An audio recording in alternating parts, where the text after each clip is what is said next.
is narrative? Narrative are things that clearly identify things for the audience, such as storylines and when the media is set. For example, in the film The Bone Collector, something that could be identified within the film as narrative. This could be the costume that people wear. As immediately we are faced with the police as we see a woman dressed in a police uniform. This tells us that this character is one of the good characters just by a costume alone. However, the true definition of narrative is explaining something to the audience by something simple that will convey a similar message to everybody who watches it.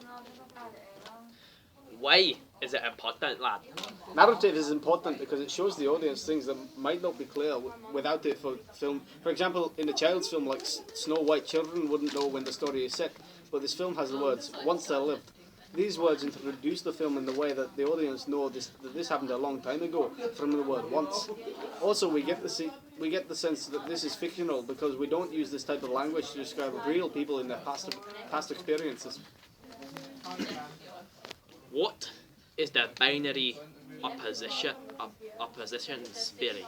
This theory contains a theory that opposites within the media will contrast in the media and will be enemies. For example, in the film Thor, the binary opposition is good versus bad. The opposites oppose, causing conflict within the film, which makes it interesting for the audience because it allows the audience to clearly identify who is who within the film, and the characters are very clear. What is the equilibrium theory? The equilibrium, I can't say that word in a Scottish accent, theory allows the audience to see what happens in a segment of the film. What, are you stopping? You can cut that bit out. Okay, carry on. An example of this film is 127 Hours. This film starts with a man hiking in the desert mountains. He then meets some girls and it starts off like a normal man's life. This technique makes the film interesting to the audience because they get to see the development of the film and how the problem escalates. What is the Vladimir Prop character type theory? This theory presents the characters and allows the characters to lead the story. For example, in the film Lord of the Rings, the characters are as follows. I can't say this! Can I start that bit? Jack, is anyone sitting there? Go.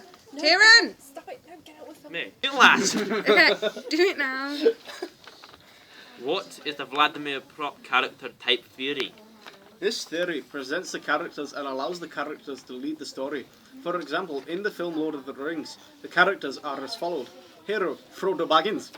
Villain, Sauron. Heroine, metaphorical riches.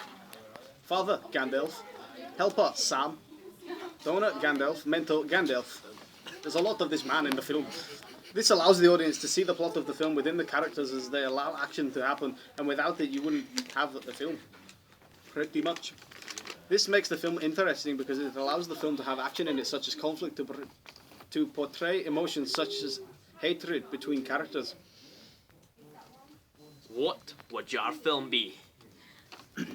For the opening of my film, I believe the theory that would be best to use would be the Vladimir Prop character type theory, because it quickly shows the narrative in a fun and interesting way.